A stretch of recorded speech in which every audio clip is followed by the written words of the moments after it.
Michael Gray Griffith, it is so good to catch up with you at long last. I mean, we've talked off air, but I think a lot of people, look, my feeling is a lot of people in Australia and New Zealand held our communal breath when you were in hospital with what seems a lifetime ago. And for people who aren't aware, just give us a quick update on what happened and an update, more importantly, on how you are now. Well, I was living in complete delusion, hoping that these chest pains would just fix themselves. And eventually, because I was just working so hard and I didn't want to go into hospital either. And to be honest, I was tired, and part of me was actually thinking, well, if nature wants me, maybe I just sign out. Maybe that's my time. And then I was outside Dr. William Bay's apartment, and Kelly was asleep, and I always was having pains at night, but I'd shift around and try to move them. And then this night, the pains just wouldn't go away. And about 4 o'clock in the morning, I grabbed my sink and I had a heart, and I thought, oh, this is it. And then after it passed, I thought, okay, still here. And I looked down and Kelly was asleep. And I just thought, okay, let's keep going. And I just woke her up. I said, I think we got to get to the hospital. That was in the bus. You were in the bus. Dr. William Bay was in his apartment. So you had a doctor but we couldn't nearby. reach him. He was asleep. I was going to ask for an angina pill or something like that because he was doing GP rounds. But instead we packed the bus up and we drove to the nearest hospital. And Kelly, I remember the story where Kelly was driving around and around trying to find a car park, and you were very, very close to death. You were very unwell, Michael. And there was one junkie in front of me, I think trying to get free drugs, so they were faking it. And I was standing behind her fading. I could feel myself fading. And I was thinking, please hurry up. Ironic that I can't get here. And the nurse was so annoyed with this, drug addicted person that I thought by the time I get to the window, she's going to be furious because she's South African accent and I just went up and she went like, yes. And I went, I think I'm having a heart attack. And bang, gone. She was beautiful. Just got me in, wheeled me off. And I got on the conveyor belt to life.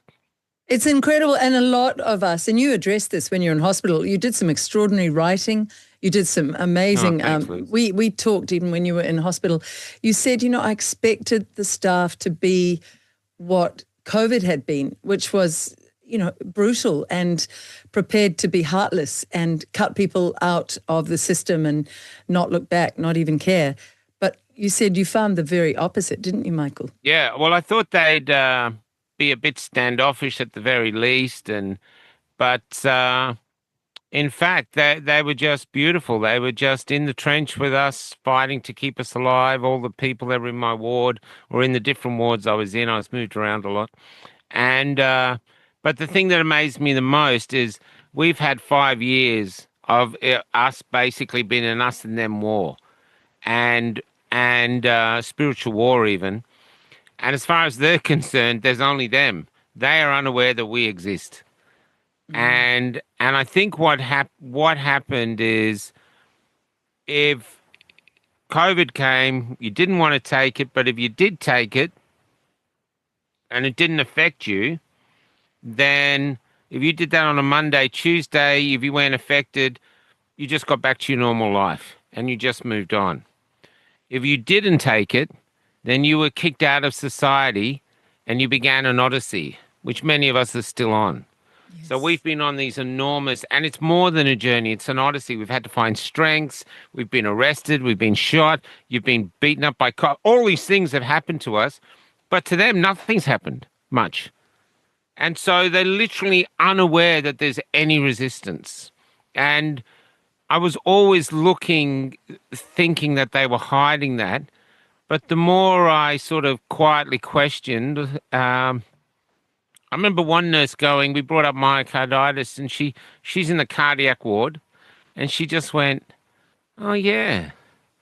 We had a lot of that for a while. That was it.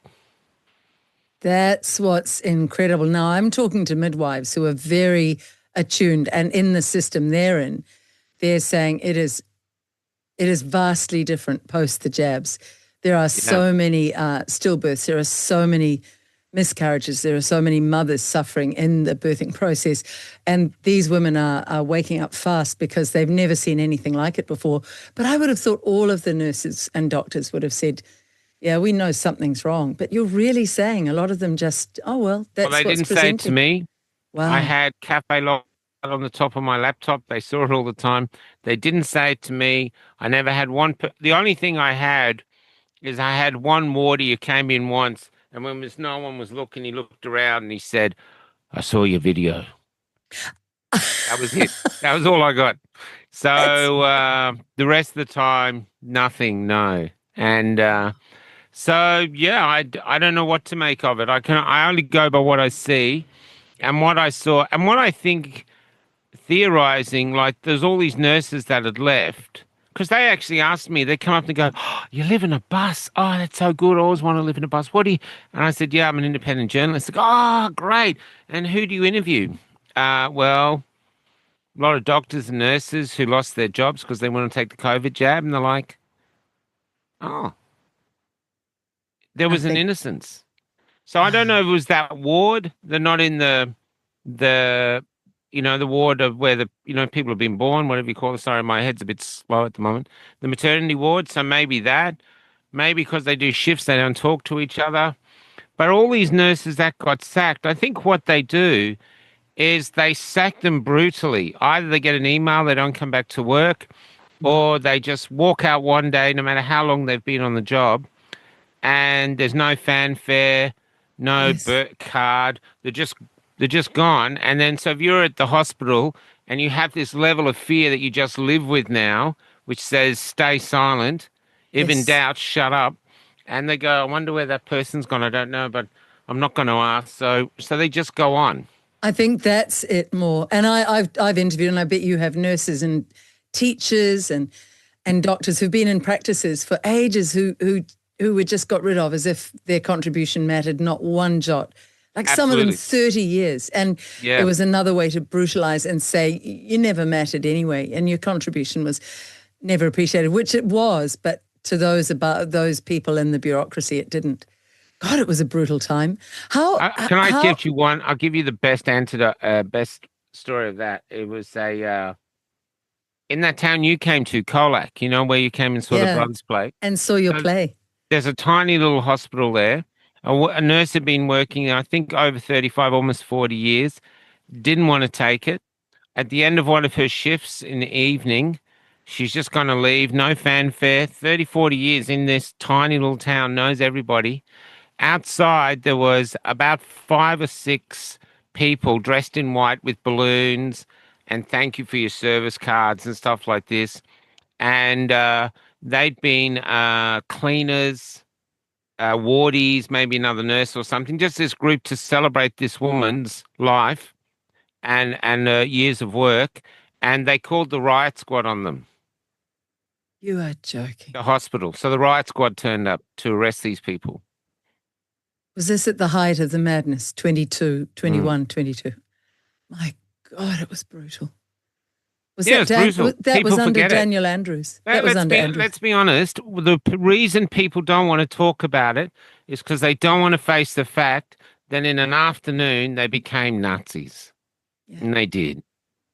They did. I'm sorry, but they did. They were told to hate, and they hated. And if they'd come to your house and the police had pulled you away, taken you somewhere to a camp, they would have just closed their curtains and hid, and then just got on with their lives. Let's be honest. Oh, That's there's why we talk about this. yeah. Something happened to the people of both our countries. And they don't want to talk about it, but we have to talk about it because the next time they come, we don't know what we're going to do. Yeah. Yeah, there was an appalling woman, Hilary Barry, who was Shillery. She's nicknamed on our mainstream media. She's been in it for years since I was in there, just boxes on and reads the autocue night after night, heartless as hell. And she at the height of the madness said, if somebody came to my house for a dinner party and they weren't jabbed, I wouldn't even I think it was something like, I wouldn't even let them use the toilet in the house. They would be outside in the garden. It was along those lines. Someone sent it to me, and she wasn't worth listening to, so I never watched her show, but many people reported how brutal she was, and she was leading the charge on Jacinda's cheerleaders. And what happens to those people? I mean, we've all said this before, Michael? I used to think there's no way all those chimneys were going off in Nazi Germany. There's no way all the villages nearby would have looked the other way. After COVID, it's like, I totally get it. And there was a meme saying, if you want to know who you really are, you've had a chance to see who you really are in the last 5 years since the COVID pandemic was called. Yeah. Well, say at the moment, there's, Israel is doing this horrendous constant attack on Gaza, and, everyone's railing up about it and saying it's disgusting. But even the Australians that are calling it out like it would never happen here, Australia has the record for the world's most successful genocide of all time. It's the Tasmanian Aborigines. I'm sorry, but they did it. They drove them off a cliff, They went like they? mainland Aborigines. They were a different race, and they're all gone. We did that. And we don't talk about it. We never bring it up. We just get on with our lives. Instead, we chastise other countries for doing genocide. And we're not saying that it's okay what Israel is doing, but who are we to be so judgmental? I was at law school with a guy, Dave, I won't say his surname, but his great-grandmother was part of those Aborigines, and she was very smart. She allied herself with a powerful white Australian, and so the lineage continued. He was actually a playwright as well as a law student with me. Yeah, he was a really good Renaissance man, but that side of his family, almost nobody discussed it. There's a huge story there, those Tasmanian Aborigines. Enormous. What was it like? I wanted to know in those nights when you were wandering the hallways sometimes in the hospital, and you were facing your own mortality. Yeah. I was fascinated to know if it frightened you or intrigued you, or no, it didn't frighten me.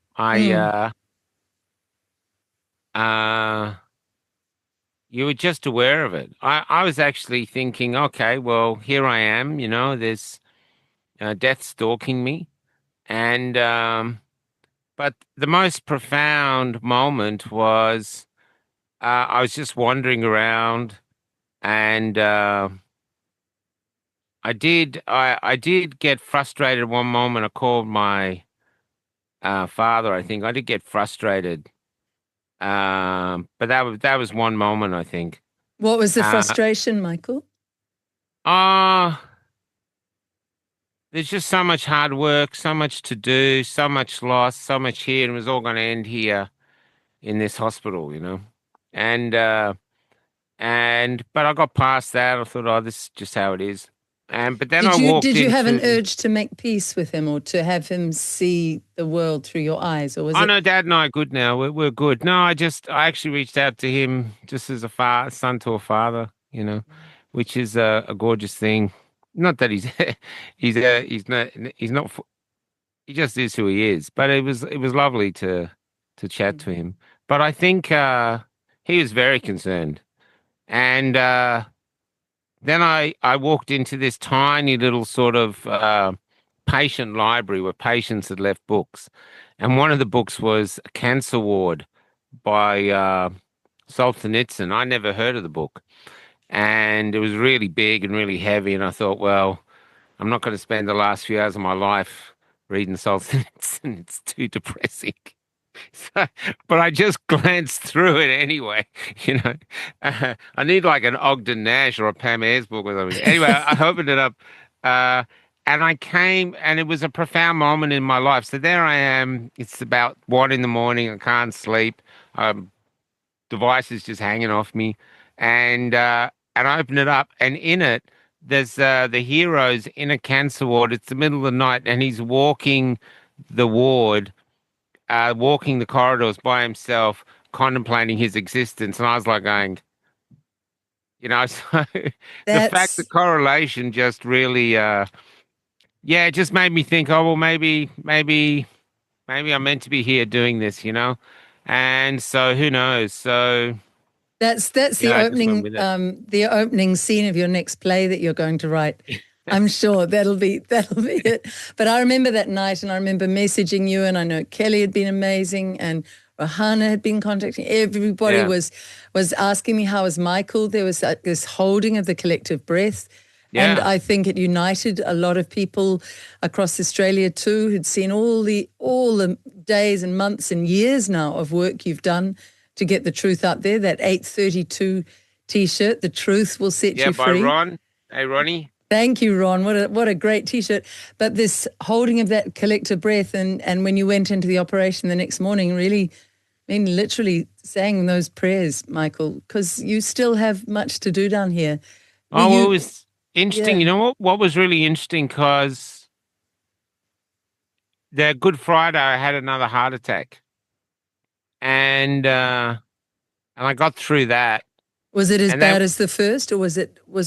No, I don't think so. But I got through it anyway, and but I remember, and they knew because I was all monitored up, and I was sitting with Cal, and I said to Kelly, they were going to operate on the following Wednesday after Easter. And I remember telling Kelly, I won't be here Wednesday.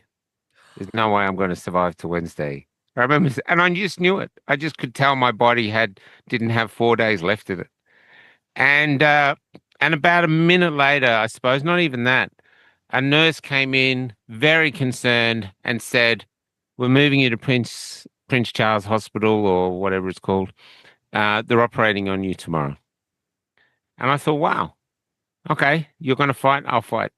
And that's what I did. And I don't know if many people are aware either of the seriousness of the infection. You had a big fight after the operation as you were recuperating, didn't you? Staph infection. A staph infection. You know, I've been looking into that because of what you went through. And it looks like chlorine dioxide is really good for that stuff. I must send you some of my information on it. Yeah. Okay. Yeah. So what was really interesting, I wrote that piece. I wrote a piece called, I can't remember, but it did really well. You were really lovely. You read it out. Yeah. And you did a beautiful job reading it out, Liz. It was beautiful. So you read it out. It was just this piece. And then, and I didn't want to, this was really bizarre. I was good. The part of me that wanted to write, the part of me that was sick was telling the part of me that wanted to write, let's write it in the morning. Come on. It's like 1 o'clock in the morning. And then go, no, you got to write it now. You got to write it now. I'm thinking, oh. So I get out the laptop, I write it, edit it, upload it, and I go, okay, done. And then I looked down at my chest because I was sitting up in bed, and the wound had opened, and I was covered in blood or this goo or other. Ugh. So the infection had broken open, and I remember thinking, uh-oh. And so then the next journey of getting over the stuff, but it happens a bit apparently. But I got through that too. But I remember when I was writing, I was so into it, I had no concept that I'd sprung a leak. Who knows, Michael, if you'd just been lying there and it hadn't opened and that stuff hadn't poured out, that might have made it so much worse. It's incredible when we look back over the arc of our lives. Yeah. Things we think, I thought that was a disaster, but it worked out really well.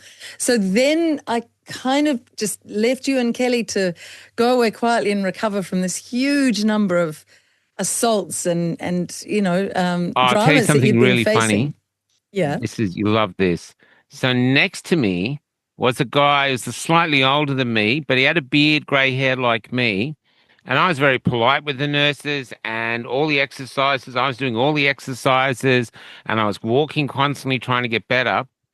He'd had a lesser operation, but still quite major, but he did nothing. He refused to walk. He just wanted to drink Coke, even though he had diabetes. He'd swear at the nurses really quite aggressively. I told him to shut up a few times. and I just didn't like him. And they somehow life paired us together. Every time I went somewhere, he was there. I was getting so annoyed, and it was this. And then I walked around one night. I was really in a lot of pain. I'm trailing these two different devices. I got this thing sucking on my chest like a leech, and, Getting and the I'm coming infection out. back. And I'm Oh, really over it. Yeah, it was a vacuum pump, to oh, suck the poison out. yeah. Anyway, so I get back. The bastard was in my bed. And I No. come up and I go, get out of my bed. Anyway, he gets up and I thought, are we going to have the shortest fight in history? Because he's just had a heart attack. I've just had, come on. Oh! They come in and find us both and go, what happened? Okay, that might be in the denouement of the play. That you got to start writing this play, Michael. You're writing it as we speak. What was with the getting into your bed? Do you think there was something else going on there? Do you think the Oh, no. drugs? To be honest, I think I was probably a bit tense. I think he was getting a little dementia. He probably mixed it up. I don't know. Yeah, But yeah. yeah. But Crazy. there's And so do you think actually that moving around just helped you actually, the making sure that you got up and you at least walked the corridors and you know, once I'd had the operation, then I yeah, was wise determined. So man. I was constantly walking, climbing stairs. Yeah, Yeah. I was determined to get better. It was just the staff threw me around a bit, but I've been doing pretty well. Yep. Pretty well. So I was determined to I do better. remember someone who had a terrible car accident, and as soon as he possibly could, after all the staples and the metal and everything was inserted into him, he made himself cross the road and went over to a park. This was in Christchurch, and knelt on the grass. He sort of managed to get Wow. down on the grass, touch it, remind himself of why he was here, and then Yeah, he walked and walked beautiful. and walked, and they were just staggered by how quickly he recovered. I think Yeah. that's something very interesting. I've been looking a lot at hospitals as well. I mean, there should be sunroofs in our hospitals where patients used to be able to go up on Yeah, sort of that's top true. of these little hospitals and recover. So I left you last, really, Michael, coming out of the hospital, still with a pump on your chest. You were Mm. in the bus, Kelly was driving, and you were saying, we're going to a friend's house. And I was so thankful someone had offered you a house for Yeah, that's rest and Pete. Yeah, recovery. we owe a lot to Pete. Yeah, What he a gave us a beautiful. place to recover. Yeah, There that are was great. some gorgeous souls out there. Thank you, Pete. Yeah. And what was that like? Was it by the beach or was it Yeah, it just, was by the beach. I felt a bit spoilt actually. I never lived that close to the beach, so we'd walk on the beach a few times a day, wow. and basically just got better bit by bit. That's all. And did you tune out of everything, out of the world and just be in your little bubble? I watched a lot of movies. No, I did writing. I worked on the essays, but I just took it easy on myself. That's all. Yeah. Yeah. Did you feel out of it with all the drugs you'd been on and all the assault on your body? Uh, Not really, no. The drugs, the painkillers was a no, endone, I think.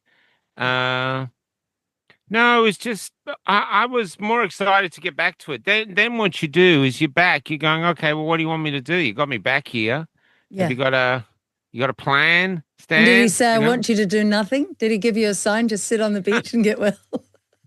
So yeah, so no, so it's just where we are, and now we're back. Now we're into working again. What has changed though, Michael? It must have changed things up a bit. I'm not going as super fast as I used to. So I've done some interviews later. I'm calling them Exodus interviews because what I believe is happening now is a spiritual exodus where everywhere people are going, there's nothing for me the way the government's taking us. I Yes. can see that where they're taking us is simply not conducive to the human soul. And so, but they don't know where to go. But they're sort of how would you say it? I interviewed a man yesterday who's one of his fathers was abusive, and he said after he knocked out his mother one night, and from that moment, the mother, every time the father was out, she was packing ready to go. She was getting it all to go, but made it look like she was staying, but in actual fact, she was preparing to leave. And I think many people in New Zealand and Australia, probably Canada, were kind of doing the same spiritually. I think we're thinking we don't want to go here. We don't want to stay here, but where do we go? And so I'm interviewing people and starting to write about that because I think that's historically what's happening now. And I think we'll end up somewhere beautiful. I'm even the WHO, Australia's just signed itself up to the WHO, and they're talking about mandatory vaccines and stuff. A part of me is hoping they do push that because I think if they try, Australians, like not all of them, but the healthy majority of Australians, I think, are going to go, nah, nah. Yes. You're not Yeah, going to I come into agree. my house and inject me with something I don't know what it is. It's not going to happen. The first time we did is like a Pearl Harbor attack, and you conned us so well. We thought, okay, fair enough, no more. And so to me, it's like signing the treaty is one thing, enforcing the treaty, bring it on. I think that's really interesting. New Zealand's having another version of that. It's really dark. It's called the Gene Technology Bill, and Parliament may well sign it into an act, into a statute, into a law in New Zealand this week. And it's absolutely dark. It is. Yeah. It's the whole pandemic, but written under another guise. It's going to allow this beautiful island nation that could be the organic food basket of the world, to have nothing but GE foods, genetically tested population. They're going to treat us as a petri dish. I mean, under medical procedures, basically, they're saying we can put any hazardous substance into you, we can put any technology into you. It's having spent 5 years just giving my all to say, New Zealand, please wake up to what is going on. I thought, wow, this must be a reflection of how fast asleep our country is. If we have to go to this much pain, but at some point the pain threshold will be too much for too many people, and the many will overcome the few who are trying to do this. But it is evil still what they're doing. I personally wouldn't want to be the inoculator that had to go around and inoculate a load of Maori men. Yeah. I wouldn't like that job. And that's the thing. Just as no man will rape me, they will not rape me with their needles. I will stand on my feet, and I don't have to stay here. But if you try to come and force me, I will always have options, and I will die without any forced needles going into my body, because it's a principle now. How dare you? It's totally evil. What are you talking about? I would die, in other words, like the slaves. I actually am not going to die a slave. I'm going to die a free woman, whatever that takes. And there's such a liberation with that, because then our courage can light up the courage of others. But they're still as mad as bloody hatters at a Mad Hatter's tea party. I look at Gates now and think, what a psychopath. He just needs to go. And Albo and Luxon, our smiling Humpty Dumpty Prime Minister, always smiling at everybody, a bit like doing with his big teeth and these dead eyes. And he's just rolling out the globalist agenda with his smile and telling us, that it's all fine and go back to sleep. And we're not. So I've never known a time in my life where our leaders are so out of touch with the people. Yeah. There's no way you can say they're serving us. No. They're just so out of touch. And they've got those, like you said, inane smiles, while almost Rome's burning. Yeah. Yeah. And they simply don't listen. That's the thing about this gene technology bill, which if they get it away in New Zealand, it'll then hop across the Tasman. So keep in touch with that. But this bill, if they can do it, they're going to be so exposed. Luxon needs to know that he will be exposed as one of the world monsters. And I think he's scared of that. I think he wants to smile his way through, but they all have to pay the globalist piper. Meantime, we have to live our lives free of fear. And do you manage that, Michael? Do you manage to say, I'm not frightened. No, I'm not I don't either. have any fear. I don't have any hate. I did that in a speech on the weekend, where you would have done the same, Liz.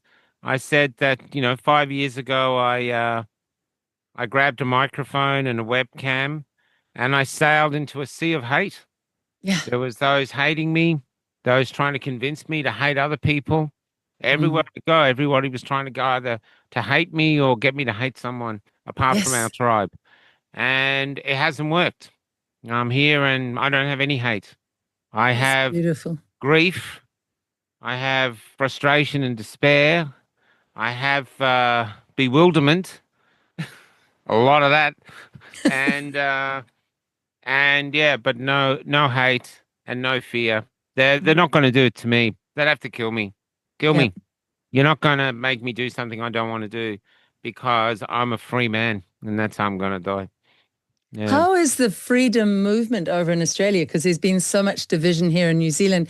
And there are people leaving New Zealand with muttering, oh, it's a country of, they cut the tall poppies down. If you shine in New Zealand, there's all this jealousy. And there has been that. I think it's really sad because I always thought we were really a version of what my father always talked about in the war. He said, didn't matter what background you came from, it didn't matter who you were, we were all on the same side, and we were cobbers, we were brothers, we were there for one another no matter what. Yeah. But that hasn't happened in the freedom movement in New Zealand.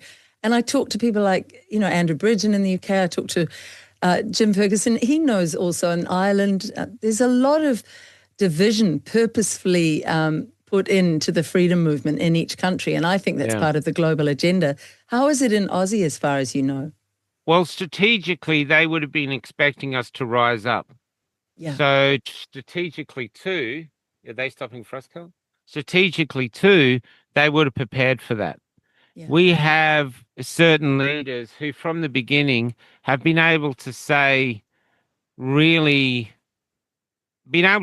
things that you and I would get arrested for, which always makes you wonder, well, how come they haven't been arrested? You would expect them to infiltrate us because yes. I would do that. And you don't need to be a rocket scientist to see that's a clever thing to do. And cause division. What I've sort of been telling people, I'll send you this speech I did from this free speech summit on the weekend. A lot of people going crazy about it, but in there, I put that it's actually time now. We're veterans, Liz. You don't have to prove yourself to anyone. If someone in the movement doesn't like you, if someone in the movement doesn't like you, then that's their problem. Absolutely. I was telling people the other night, we have Cafe Locked Out now is a community of podcasters. I think there's 12. And gosh, that's good. Cafe Locked Out is still here 5 years on. We're still here. And we have one policy. We don't put other freedom people down online. We just don't do it. And we don't do that because we're scared of them. We do that because we don't want to spread division. And I was sort of telling people, so if you've got an issue with someone, either take it to them or suck it up. Yeah. Because when the other people wake up or realize that they have to find another tribe, we are the only tribe out there. And if we're just bitch fighting over ridiculous issues, then we're of no use to them, we're of no use to ourselves, no use to our kids or grandkids, no use to anybody. Mm. We have to actually learn that freedom comes with responsibility, and the responsibility is we have to get better at doing this. So anyone who's attacking anyone in the freedom movement from leaders, this is in New Zealand, I know it happens everywhere, you've really got to question why. Yes. Why are you doing it? What are you possibly trying to achieve? You're trying to make numbers. You think by spreading hate and division we're going to grow. It's time to actually accept the responsibility that we are the defenders of what we believe is humanity. And so we have to act like that. We've got to find an ability. We've got to find a fortitude, a resilience, which we already have. And we've just got to realize there is at play, there is something more powerful and more important than our own individual egos. So if I felt it didn't matter, there's 11 podcasters in Cafe Locked Out that would take my place. So this is it. I also think, how would I say it the other day? I also think we have to remind ourselves, because this is the best way to put it. A lot of people want us to unite, and they grieve for the fact that we're so divided. But we have a paradox at the core of our tribe. And that is the reason we didn't take the vaccine is because the vast majority of us are black sheep, meaning we critically think and we have the courage to stand alone. Yes. Even if the tribe goes left, if we think the right is the way, we've got the courage to do that. We're That's of that it. rare group. But the paradox is that we find it very hard to do herds because we're black sheep. So we don't Beautiful. like other people telling us what to do, even if it's our own people. And so rather than trying to set up one leader with all these followers, that won't happen because we're not followers. I think the glue that holds us together is respect. We respect each other. I have enormous respect for you, Liz. Enormous respect for Dr. Oosterhouse, Phil Altman, these others. Just enormous respect. Respect is the glue. If you find someone you can work together with as a team, fantastic. But the reason groups break up is someone finally stands up. They've finally got the courage to stand up. They want to do something. They don't want to wait in line for someone to give them permission to do it. They just want to run. And so we have to not hunger for something we're never going to get, which is unity. Instead, we have to think of like there's a mountain of liberty and everyone has their own idea of how to climb it. Well, climb it in your own way. The closer we get to the summit, we will unite because there's going to be little room up there. But do it. I know Dr. William Bay had this enormous win, but he's so controversial. Even in the freedom movement, most people had cut him out of their lives. They'd cut him out of their lives. Even a lot of freedom people, when they wanted to congratulate him, had to call me to get his number. And I stood by him, and I try to stand by everyone I can, simply because you don't know. We don't know what idea will work. That's arrogance to think your idea will work, because we don't have the truth. All we have is a quagmire of bullshit, and that we're turning it over and we're looking for facts. You know what I mean? And trying to ascertain what's going on. Because as independent journalists, we don't have access to interview Jacinta Ardern or Albo or anyone else that is an architect behind what's happening. We're not going to get to question them, at least for a long time, until we get more powerful. So all we can react to and all we can build our theories upon is the little snippets of truths that we get, and we're not even sure they're real. How do you know we're not being fed stuff to make us look crazy? You know, it's sort of time to be really healthily skeptical and follow the one thing we do have, which is this inner voice, this sort of compass in our soul, which points us, which lets us all know we're on the right road, even if we don't know where we're going. So it's a leap of faith time where you decide, nope, I know that's wrong. I know that's wrong. I don't know what is right, but I've got a calling to go this way, and I'm going to go this way. And even if I'm completely wrong, say I get to the end of my life and I suddenly have a moment of clarity and I realize I was completely wrong. I should have just got vaccinated. But I don't think that would equate to an unworthy life. I think, no, I believed something and I gave my life to it, and I'm okay with that.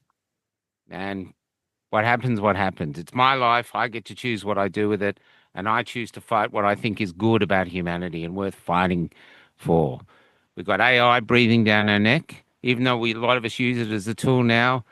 There's a big thing came out today from 40 major AI scientists who said they're very concerned that they're losing control of it.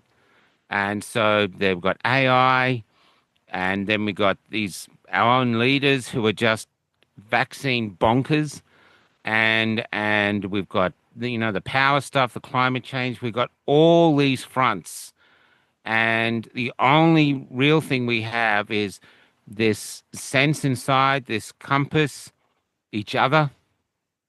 And this is what I'll say to everyone in New Zealand from the freedom movement who's watching, and this is when it comes to division. This is just one word of warning. There's no other tribe out there waiting to adopt our orphans. If you leave our freedom movement, then there's no one else. We're it. And the only reason we survived what they threw at us initially is each other. And now is the time to take a moment, sit down, look back in your rear vision mirror, and realize the one thing we're forgetting is in a time of darkness, we rose like an army of light. And we were beautiful. And we were beautiful to each other. And we are the reason we're still here. So we have to revere that. And we have to protect that. And we have to learn. I think I would advise people to learn levels of decorum in which to have discussions with each other. So, say in Australia, I would say the common law group, the constitutional people, my place, Stand in the Park, Forest of the Fallen, they're like little tribes within the greater tribe. And I think these little tribes should be treated like that. So if you want to come and get the tribes together, you treat it almost like a corroboree. These are little tribes full of people who passionately believe what they believe. These people passionately believe what they believe. But we're all in the same great tribe. And that tribe is basically fighting to defend humanity. It's a worthy fight. That makes Michael, sense? There are times when I talk to you, I mean, I just feel you're downloading from somewhere beyond. It's so beautiful. I got close. I hope your father sees this. I hope he sees what a magnificent son he has. I would add something else. When I was in mainstream media, and it's very seductive. You know, you go in there, and I would see many of the youngsters do this. They'd get sort of drunk on the sense of I'm suddenly a face that's known out there, and I'm on TV every night or every once a week, and it's seductive initially, and then it feels like that piece of cake that you eat that has a gorgeous looking icing, but you eat it and you think, oh, that was way too sweet and it was sugary. And I actually just felt like a nice boiled egg that was really nutritious. So I very quickly came to that in mainstream media. And part of it was that, look, I had a boss who saw that I had ability. And so within 3 months, he threw me on the national news. But it wasn't inherently because of me, I don't think. It was because he was annoyed with one of these stars. Carl Stefanovic, funnily enough, was a youngster in the newsroom when I was in there. Yeah. Wow. He was just a kid in his first or second year. But it was one of these stars was being difficult and not going along with what he wanted. So he said, I'll throw that new girl on. So he puts me on, 6 o'clock news, and I get a really good public response. And unbeknown to me, Michael, there was just such jealousy. And I was thinking, all I did was read an auto cue. It's not rocket science. This is not taking many brain cells. And so because of that, I rose fast. And when I chose to use my little bit of platform here 20-something years ago to highlight the beating of children in New Zealand, child abuse in New Zealand is really serious. And it is very serious, the violence to Māori and Pacifica children. Particularly, and there were a lot who were in the children's hospital at that stage. And that kind of went crazy. And then I realized afterwards, after I'd been through a lot of abuse, they went to kill the messenger so they didn't have to listen to the message. So that was when I had the first taste of it. But having gone through that little arc very quickly of, this is kind of fun, and then this is kind of empty, and then this is kind of brutal, in the years since, I realized how utterly vacuous and empty and meaningless it is to pursue fame or power over others or even money. I mean, we need money to survive, but that, none of those things can be what informs my life. But what really does light up my life is where you do something that makes the world a bit of a better place and a kinder place. And I remember when I stood after having done all this journalism, and I decided there was no one I wanted to vote for on the last election, and this name came to me in the middle of the night, Loyal. It came like golden letters coming out of the darkness. It was the oddest thing. It was the most beautiful thing, actually. It felt like someone handed it to me. And I thought, well, we'll give it a go. And again, I saw all that jealousy. I saw people who were supposedly standing for freedom saying, you can't have a small party. You're not allowed to do this. This isn't right. You must join us. We must all unite. And I was thinking, I thought you all stood for freedom. So through all of this, my only home was to say, hold your dignity, hold your silence. Keep doing the work you can to the best of your ability. Check in with your own motivations. Have you done it from any need for power? No. For money? No. For fame? No. It's utterly vacuous. It's building your house on sand. It's washed away in a wave. Are you doing it because that whole thing my father did in the war? Because other men have done that. They've really sacrificed for our generation. Am I going to honor that? Am I going to make a better world if I can for my grandchildren? Am I going to show all the courage I didn't even know I have, even in the face of the horrors? And so it's been a really rugged, brutal journey. And I think in New Zealand more than Australia, there is a real tall poppy syndrome, and jealousy is a real thing. But to hold one's dignity, Michael, which I think you do really well, to come back and regroup, and even just with a very small inner circle go, that is all I need. Some pure souls around me, some good souls, some kind souls, and the motivation to add something positive to the world. Because God, at the end of our lives, and you face death, and I had an experience of being near death with a heart issue 15 years ago, you realize you take none of the worldly plaudits or praises or money or stuff or cars or houses with you. You take the kindness you showed, and I mean kindness in the real sense, not Jacinda Ardern, and the goodness that was shown to you by others, the love that was shown to you by others. That's all we take. Yeah, thank you, everyone in New Zealand who was praying for you. We couldn't keep up with the amount of gorgeous. And it was humbling because a lot of people were very concerned that they were going to lose me, which is very, so that was, is a very humbling experience. And, but I just want to get back to one thing, especially about the division you said with that party of people telling you off like that. Yeah. I think there's a lesson for us to learn. There's some things that I think we can improve upon. I'll briefly talk about this other thing I suggested, but I grew up as a Catholic, and I moved away from it, but I always loved the teaching of Jesus. But there's always one thing that I could never understand, and that's when he said, "Turn the other cheek." But now when I watch Israel and Palestine and all this, we've seen all this hate all our lives, and I've seen the amount of hate going at me. I mean, when I was in hospital, the trolls were on fire hating me. That was disgusting. Yeah. Oh my God! And that will all come back on Robin them. From Courage is the Cure, because Robin really kept Cafe Locked Out alive. So I really want that put up. She was amazing. Yes, Robin, I watched you and you were terrific. You were stoical. Right. Yes, she was. She's great. Yeah. But what I realized it is the hate stops with me, because hate wants to feed on. It wants to feed. It wants an opponent. So I'll hate parasitic. You. Hate, and we just build it up. And eventually we do that. Our country ends up like Israel, Palestine. Yes. I think turn the other cheek means basically, no, the hate stops with me. I'm not joining you. And that goes back to that dignity. And it goes back to that. Actually, it's the most beautiful way to find what you have in terms of resources for your inner peace. Yeah. No matter what is peace to you, Michael? For me, it's no matter what is going on around me, no matter what people say or do, can I access my own peace?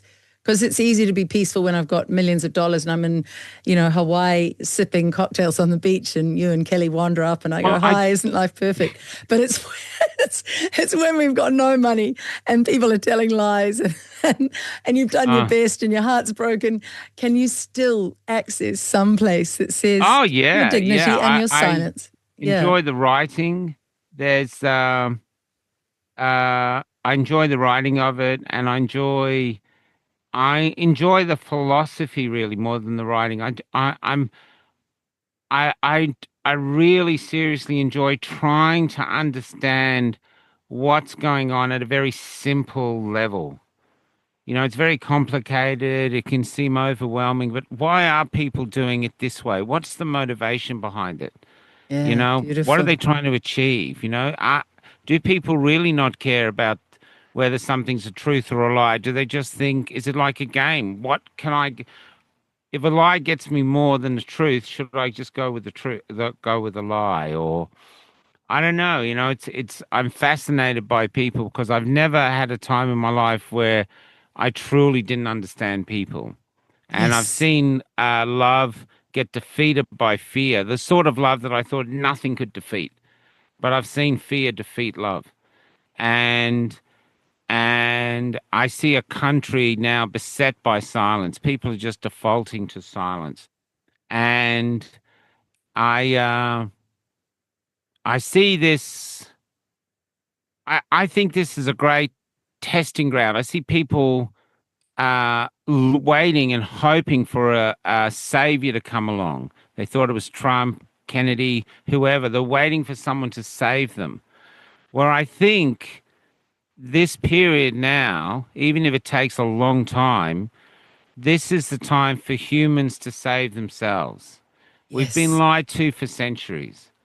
And I think we have the ability now to defeat all of those who would oppress us and create uh, a reality where humans are at the core. I know it's not a 100% chance we'll do that, but the possibility is there if enough people wake up with sort of a renaissance for humanity, because humanity now is literally on the edge, that there could be a future that's has more abundance spiritually than any of us could possibly conceive. But I think it's possible for us to reach it. Uh, and but it's a hard fight. But I don't think I know that just facts aren't the weapon we need to wake people up. I think it's worth.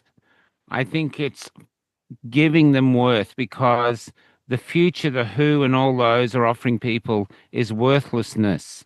You're a useless eater. So why go there? Well, we have worth. We're interested in you as a human being, you yourself.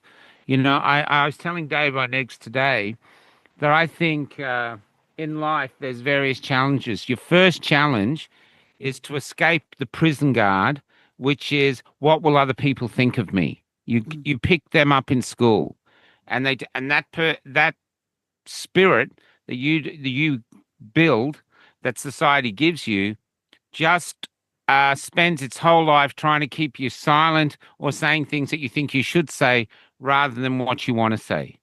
So once you get rid of them, you reach a point where you don't give a shit what people think about you, which is a really hard journey. Then it's the journey to find out who you are. And I wish people, I think if we could sell it over time, you realize, what did you come here for? Did you really come here just to pay off bricked up air, spend your life paying up bricked up air, and to hide who you really are away from the world and just go to the grave like who you were never existed? Or are, are you willing to accept the real miracle is that you, Liz, well, I don't have to tell you because you're already there, but say you went, Liz, you say you were a different Liz, that you're unique, Liz. You're unique. We got 8 billion people on the planet. You might look like this person, you might think like this person, but all your ingredients put together is Liz Gunn. What a gift. And once you get to the point of you're yourself, that something changes. I was talking to Brady Gunn today. Brady Gunn was the guy that invented Stand in the Park, the founder of Stand in the Park. I Oh, adore the man. really? Yeah. Oh, Gosh. yeah. He's an amazing guy. I'll give you his number. You I'd should love interview that. him. He might be a distant relative. He's amazing, Brady Oh, Gunn. And so he started that, and he's the same with me. I said all my life, even when I was doing theater or shitty jobs or in relationships here, there was always a distance. There was always a piece removed. Like I remember sometimes I'd have a play on, I'd have a really good house, everyone would be going crazy, and I'd feel like a tourist. I didn't really feel I was there. But in these last 5 years, I'm always present. I never fantasize about being anywhere else. I'm always present. I'm always here. I'm always yes. thinking forward. What can we do to improve? How are we going to get over this problem? Is there anything I can do to help in any way? This is how I live and breathe. And you're always And raw and brave in terms of honesty. And that liberates others. You know, that beautiful, when you let your light shine the way you do, it liberates those you interview to let their light shine. And that light's in everybody. It's not a rare light. You've got it in you. I've seen it. We look at the amount of people we know. We're surrounded by giants. And that's why I call it an army of light. Because once you stand up and you go, I'm me, and I'm Joe Blogs, and I know you think I'm an anonymous name, but I'm the real Joe Blogs, and I don't agree with this, and this is what I think, and you shine, I think you become a very powerful human being. And the other side does not want you to recognize your power, and they certainly don't want you to release it. So, They don't want you to release it, absolutely, and they want to cut it down and make it small so they don't feel small. But I want everybody to absolutely be as magnificent as they can be. I could talk to you for hours longer. I'm talking to a magnificent soul next, Iris Coe, up in Singapore, and I might say to her that maybe you could follow up with an interview as well. She's I've just got one idea to post to you though before we go. Yeah. This is what I brought up on the weekend, and lots of people in Australia are talking about it now. They're contacting me. The woke, the LGBT community, have been around as much as we have, and they fight online like we do, but I don't, and I don't they think don't get you do. censored as much as us. No, wait, I am going somewhere with this. They don't get censored as much as us, but even if they did get censored, they've fixed a problem that we have not addressed yet. They have a uniform. It's coloured hair and the courage to wear it. You might not like them. You might detest what they stand for, but you still know what they stand for. You still know who they are as they're walking down the street with their coloured hair. The hippies were the same. They had a uniform. They didn't have Instagram. The Sikhs had the same with their turban. They take a lot of shit, but the more shit they take, it just makes them stronger. You think, wow, how strong they are. Everyone calls them names, and yet they're still walking down the road proudly. As yet, we don't have a uniform. You take a group of us, pick us up, drop us in a supermarket, we vanish. And I think one way to tackle the fact that online the algorithms now are keeping us in an echo chamber. Even our big names, they might think they're just bouncing around like an echo chamber. Other people do not know we exist. And that's why the people in the hospital didn't know about us. They never see any of our stuff in their algorithms. They're protected from us. So we have to find a way to reach them on a daily basis, which has nothing to do with online. And I think it's a uniform. But I don't know what it is. Whether it's a range of colors. I don't think it's a T-shirt. Whether it's a range of colors. Palestine protesters have the scarf. The Jews have the skull cap. The Amish dress like Amish. You don't need to know their policies. You don't need to ask them. You just look at them and go, oh, he's Amish. And you know exactly a vague idea of what they are. And I think we could do with one as well. I think it should be a competition maybe tell Jim, a competition to the world. There must be some fashion designers who could come up with something, and suddenly we're wearing it. And if you go to a supermarket in, say, Auckland, or you came to Sydney and Bankstown and you went into a supermarket and suddenly there's 50 or 60 people in the supermarket in the uniform, suddenly you're going to get more courage. My people are here. Where at the moment you go to Sydney and I'm an unvaccinated Geiger counter. If there's someone in the supermarket who's unvaccinated, they'll come up and go, aren't you the cafe guy? At least. But I can walk around and no one knows me from anything. Same with Hoodie, same with all these other people I talk to. In the community, we're well known. Outside the community, we're anonymous. And so there's not that many of us. And so I think to use our army more productively, if the people had some sort of uniform where they could be seen, we might start to have a very scary, profound effect, because I think other people might go, who are these people wearing that thing? They find out about us, they check us out, and they go, I like them. They join us, and then we're a movement and we're growing. That's how the hippies did it. They didn't have Instagram, they had art, and they had tie-dye. It's Lots gorgeous. Of You marijuana. know, once I interviewed Andrew Bridgen, and I thought he'd left on his lapel by mistake some kind of large paperclip. So when we finished and we were off air, I went, "Oh, Andrew, I didn't want to stop the interview. It was so good, but you did leave this paperclip on your top. It doesn't really matter." But he went, "No, I wore that on purpose. I was given it from some Scandinavians, I think it was. And I think it was World War II, it was used as a signal to each other. I'm part of the resistance." And it was just, and it's so subtle, but it's not subtle. Your eye is really drawn to it. But it's a kind of everyday item. And I think that is a great idea. I'll put it to Jim as well. Yeah, I could put it as a competition. This is it. Who's going to be the designer? And there could be money in it, you know, because we need to talk about money coming to supporting ourselves. We're talking about 832 op shops because we, you know, it's time for us. What I said at this meeting the other day, I said we have to stop thinking like sprinters, looking for this silver bullet. We are marathon runners, and chances are it's a relay marathon, and we've got the first baton. Our job is to try recruit as many as we can, define and keep our principles alive, and start building the foundation for those that will follow us. This is what we believe. These are sort of the rules we decided. We don't attack each other online. This is this, and start building like that for the others that will follow us.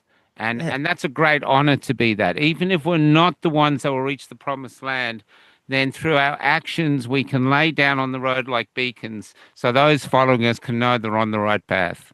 And that's an honorable life.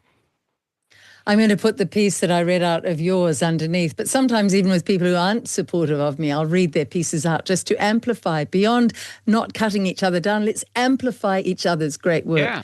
Let's really, really celebrate when somebody does a good piece of work on behalf of freedom. I think that's wonderful. I totally agree. I just love talking to you, Michael, and I will give your best to Iris Coe too. I know she'd love to catch up with you, but it really is a treat. I'm back now. I'm firing. I'm interviewing people, but I'm more interested in people and the philosophy of our times than just the facts. There's a lot of people doing the facts. I'm more interested in cementing who we are as a people, because Liz, you're a major giant in this. We are a good people. We are a good, strong, resilient people, and we do have problems, but every problem is solvable. And we just need to remember that a love of freedom is what got us to here. So whatever our fundamental principles are, a love of humanity is one of its core principles. And to finish with this I thought up recently, and it's really given me hope. Every time someone calls you a name, Liz, no matter how vile it is, allow it to just give birth to hope within you. And this is the reason. I reckon the Romans had a load of terms to call Christians, and they probably used the same condescending tone that they used to call us cookers and anti-vaxxers. Yes. And the Romans had all the power, all the weapons, all the money, and they had lions. But they are gone, and the Christians are still here. And us anti-vaxxers are going to survive all of this because they're sticks and stones. They don't break our bones. Oh, Michael Greg Griffith, you're a treat. Thank you. Thank you, my friend. Lovely to talk. And you look so alive and so full of vitality. And we'll talk again soon, Michael. Thank you. I love it. Love it. Take care.